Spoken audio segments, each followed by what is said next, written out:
Hello students, welcome to Padhaku. मैं हूं चक्रधर और आज हम लोग पढ़ेंगे ट्रांसपोर्टेशन इन प्लांट्स। इसके पिछले क्लास में हम लोगों ने पढ़ा था कि एनिमल्स में भी ट्रांसपोर्टेशन होता है। उसमें जो है डाइजेस्टेड फूड प्रोडक्ट्स और एक्सक्रीटरी मटेरियल्स का बॉडी के अंदर सर्कुलेशन होता है, जहाँ जिसका यूटिलाइजेशन होता है।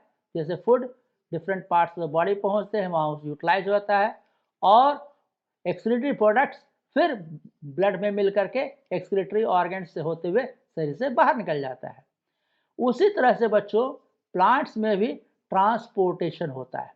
प्लांट्स को भी मेटाबॉलिक एक्टिविटीज़ को सुचारू रूप से चलाने के लिए कुछ मटेरियल्स की ज़रूरत होती है और वो मटेरियल्स है वाटर और फूड। एंड वाटर जो है वह ऑब्टेन होता है कहाँ से? सॉइल से। ये सॉइल है बच्चों, और यह सॉइल से वाटर मिलता है और जो मिनरल सॉइल में प्रेजेंट हैं डिसॉल्व फॉर्म में, वे हमें मिलता है। और वह कहाँ से मिलता है? ये होता है obtained from soil through root hairs. ये जो है रूट से जो है रोमकूप पतला पतला निकला हुआ है, दीज आर रूट हेयर्स, और रूट हेयर से वाटर ऑब्टेन्ड होता है। और फूड जो कहाँ बनता है बच्चों? It is made in the leaves. यहाँ जो है फूड बनता है और with by the process of photosynthesis. प्रकाश संश्लेषण की क्रिया जो है लीव्स में होता है और वहाँ से ये फूड बनता है, that is starch is prepared. अब बच्चों, ट्रांसपोर्टेशन जो है प्लांट्स में फैसिलिटेट करता है, सहयोग करता है। किसके द्वारा होता है? जाइलम और फ्लोएम।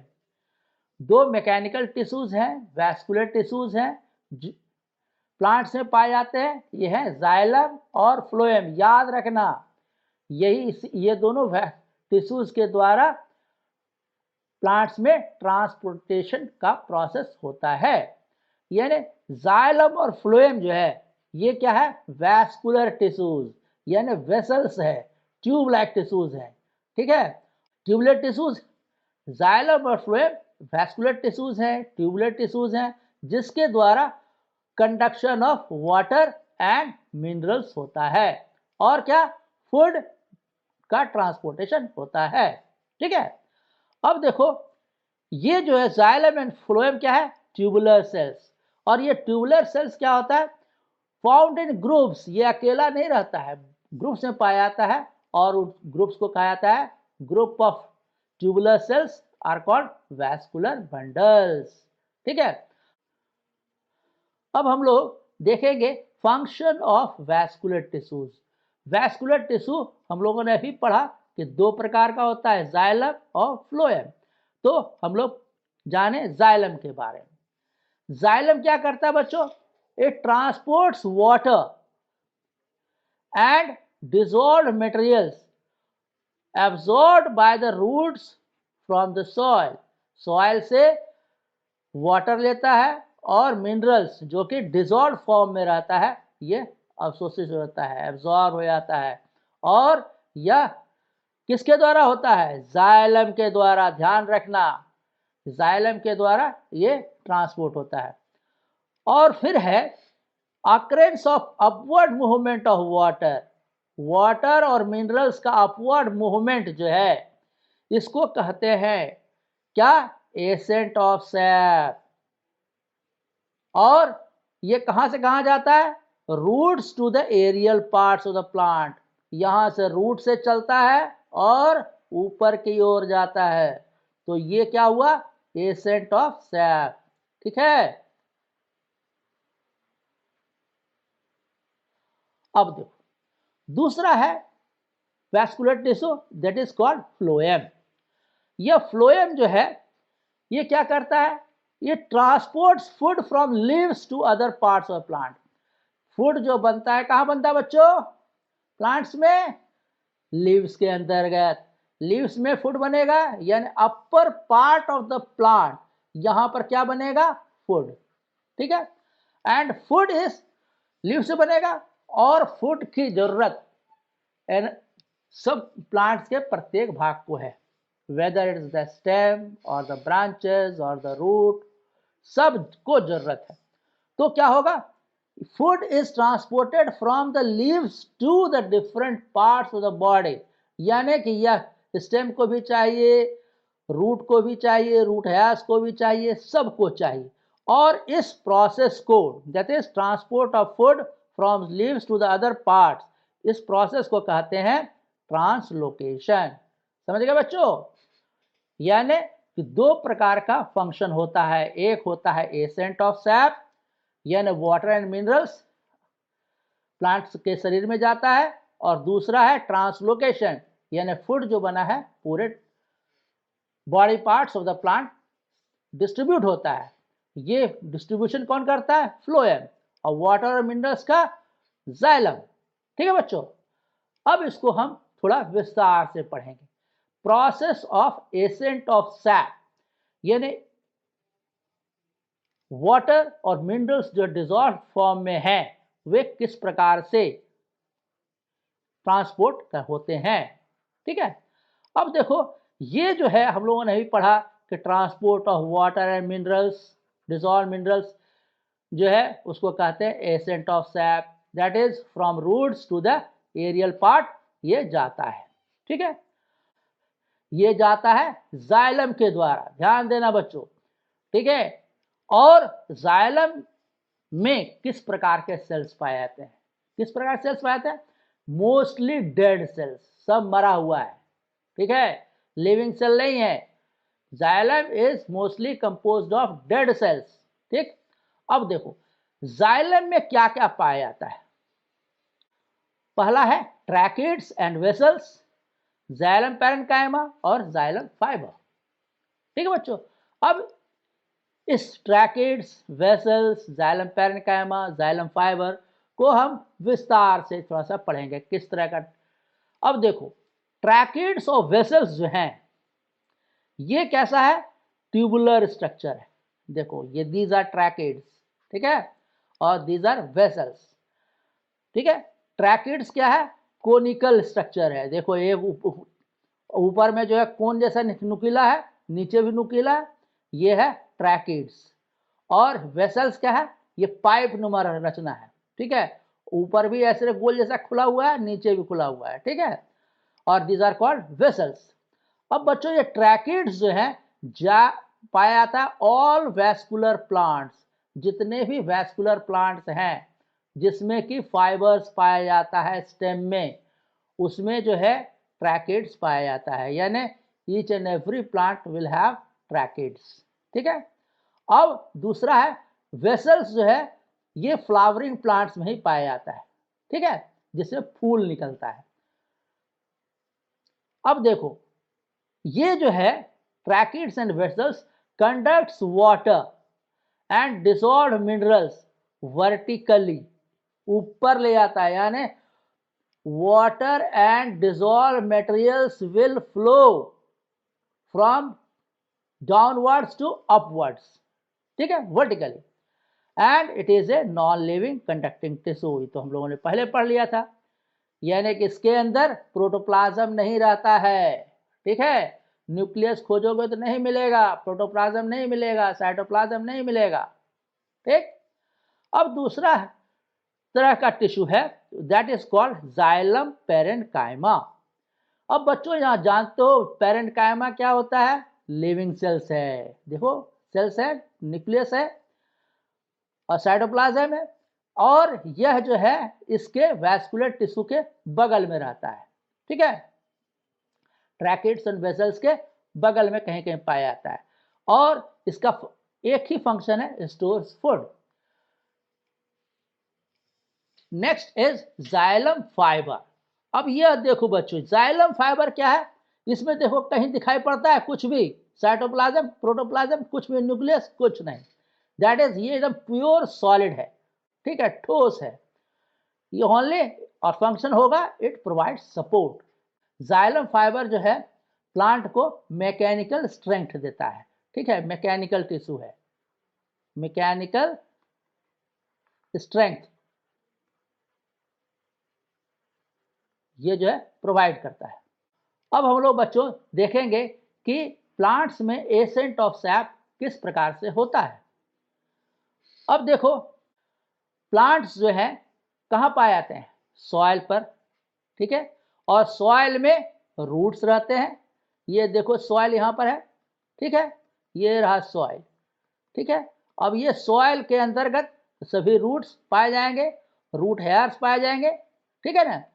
अब देखो, सॉइल में वाटर और मिनरल्स पाए जाते हैं, और ये वाटर और मिनरल्स रूट हेयर्स के थ्रू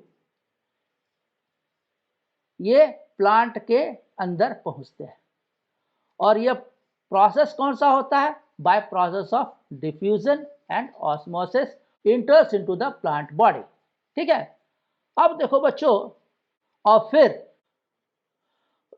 रूट हेयर्स में वाटर और मिनरल्स के आने के बाद ये ट्रांसपोर्ट हो जाते हैं कहाँ पर? जाइलम वेसल्स में।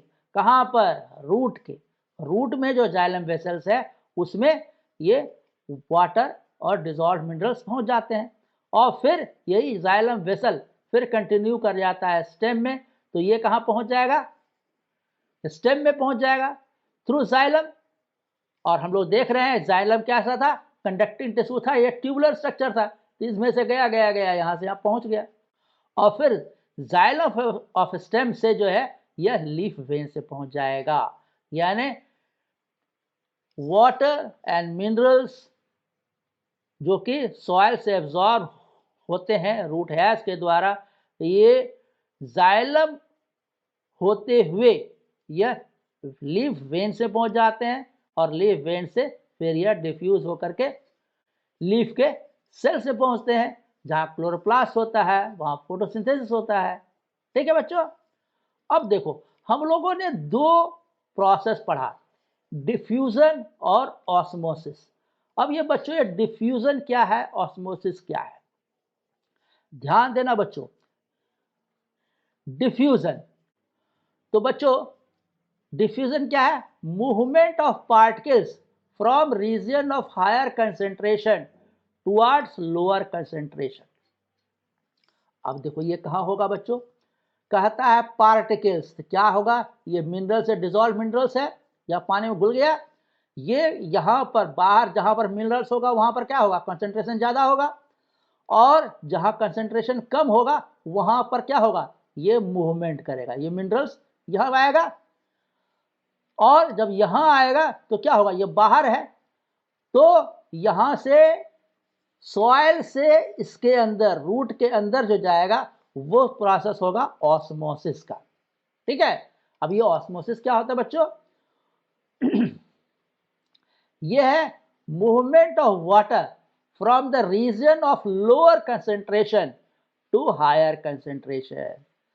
कहता है movement of water from lower concentration. यहां पर प्लांट के शरीर में हम लोग जानते हैं क्या होता है? 80% वाटर ही है, 90% वाटर है, ठीक है ना। तो अब सॉइल में क्या है? Concentration of water and water क्या होगा? कम होगा। तो यहाँ पर वाटर जो है, जो मिनरल्स जिसमें घुला हुआ है, वो इसके अंदर जाता है। कैसे जाता है? By the process of osmosis. Osmosis के द्वारा water and minerals diffuses inside the root hairs, ठीक है। अब इसके बाद जब अंदर चला जाता है तो ये फिर ऊपर ट्रांसपोर्ट हो जाता है, ठीक है बच्चों। ध्यान देना बच्चों, ये डिफ्यूजन और ऑस्मोसिस, इसमें डिफरेंस से पूछा जाता है, ठीक है, और इसमें कंफ्यूज मत करना। अगला, component which favours the ascent of SAP. अब एसेंट ऑफ सैप को कौन फेवर करता है, यानी सपोर्ट कौन करता है कि एसेंट ऑफ सैप हो ही? यानी water and minerals should be transported from the roots to the shoot part. ये कौन सपोर्ट करता है? देखें हम लोग, देखो बच्चों, हम लोगों ने जाना कि वाटर और मिनरल्स रूट से एब्जॉर्ब होता है, ठीक है, और यह प्लांट के लीव्स तक पहुंच जाता है, ठीक। ये हम लोगों ने पढ़ा एसेंट ऑफ सैप में। अब बच्चों इसके अंदर जितना भी वाटर आता है प्लांट के बॉडी में, इसमें से केवल 1 से 2% ऑफ वाटर ही फोटोसिंथेसिस में यूज होता है। समझ गए? 1 से 2%, यानी 98% क्या होता है? It is lost through transpiration. ठीक है, यानी कि larger part of the water is lost through leaves. वो प्रोसेस क्या है? उसको कहते हैं ट्रांसपिरेशन। ठीक है, अब ट्रांसपिरेशन में होता क्या है? अब ये ट्रांसपिरेशन क्या है बच्चों? It is the loss of water. पानी इसमें से निकलता है, और ये पानी किस रूप में निकलता है? वाटर वेपर के रूप में। और कहां से निकलता है? Aerial part of the plant. यानी कि देखो, ये वाटर वेपर जो है ये निकला प्लांट से इन द, और ये कहां से निकला? लीव्स से। अब बच्चों तुम लोगों ने जाना होगा कि लीव्स है, लीव्स के सरफेस पर क्या पाया जाता है? अपर और लोअर सरफेस पर स्टोमाटा होता है, और स्टोमाटा से क्या होता है? वाटर लॉस होता है, यानी H2O लॉस होता है। और किस फॉर्म में रहता है? ये होता है वाटर वेपर के रूप में। ठीक है,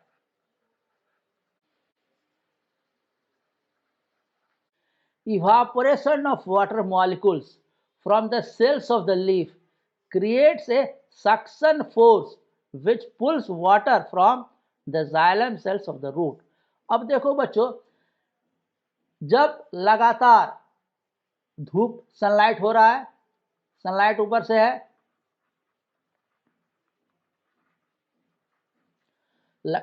दिन में लगातार धूप होगा, उससे क्या होगा? फोटोसिंथेसिस होगा, तो क्या होगा? स्टार्च बनेगा, और वाटर जो है स्टोमाटा के द्वारा शरीर से बाहर निकलेगा, प्लांट के लीफ के सरफेस से बाहर निकलेगा। और यह लगातार जब ये वाटर वेपर निकलते रहेगा तो it will create a suction force, कि वो लगातार जा रहा है, जा रहा है, निकल रहा है, निकल रहा है, तो क्या होगा? इससे निकलेगा तो ये यहां से ये भी अंदर की ओर जाएगा, यानी वाटर का एक suction force, upward suction force रहेगा, और जिसके द्वारा वाटर एंड मिनरल्स जो है लगातार ऊपर प्लांट्स के लीव्स की ओर चलता चलेगा।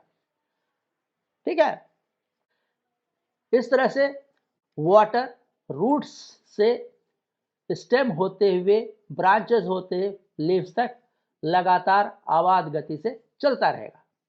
ठीक है बच्चों, अब है एसेंट ऑफ सैप। यह जो है it is mostly controlled by physical process. अब बोलो, यदि लगातार ही चलते रहेगा तो क्या होगा? पानी बढ़ जाएगा, निकलने लगेगा, तो इसको रोकने के लिए भी इसकी जरूरत है। और इसको कंट्रोल कौन करता है? डिफ्यूजन, ऑस्मोसिस और ट्रांसपोरेशन। ठीक है, यदि डिफ्यूजन ही नहीं हो तो क्या होगा? यहां पर पानी है, यहां डिफ्यूजन होकर के यहां नहीं आ पाए, तो नहीं आ पाएगा तो क्या होगा? फोटोसिंथेसिस होगा? एसेंट ऑफ सैप होगा? नहीं होगा। अब यदि पानी यहां आ भी गया और डिफ्यूज नहीं करके रूट में नहीं जाएगा, तो क्या एसेंट ऑफ सैप होगा? नहीं होगा। अब यदि ट्रांसपिरेशन रुक जाए तो क्या एसेंट ऑफ सैप होगा? एकदम नहीं होगा। ठीक है, इस तरह से हम लोगों ने जाना कि transport of water inside the plant is controlled by different physical processes, और वे प्रोसेस है डिफ्यूजन, ऑस्मोसिस और ट्रांसपिरेशन। इस तरह से बच्चों हम लोगों ने जाना कि प्लांट्स में ट्रांसपोर्टेशन किस प्रकार से होता है, यानी वाटर और मिनरल्स किस प्रकार से रूट्स से होते हुए, स्टेम होते हुए लीव्स तक किस प्रकार पहुंचता है, और एसेंट ऑफ सैप को कंट्रोल कौन करता है। तो स्टूडेंट्स, थैंक्स फॉर वाचिंग। यदि यह वीडियो आपको पसंद आया है तो इसे लाइक करें, अपने दोस्तों को ज़रूर से ज़रूर शेयर करें, और इसी तरह के अन्य वीडियोस को देखने के लिए सब्सक्राइब कर लें। Thank you, bye bye.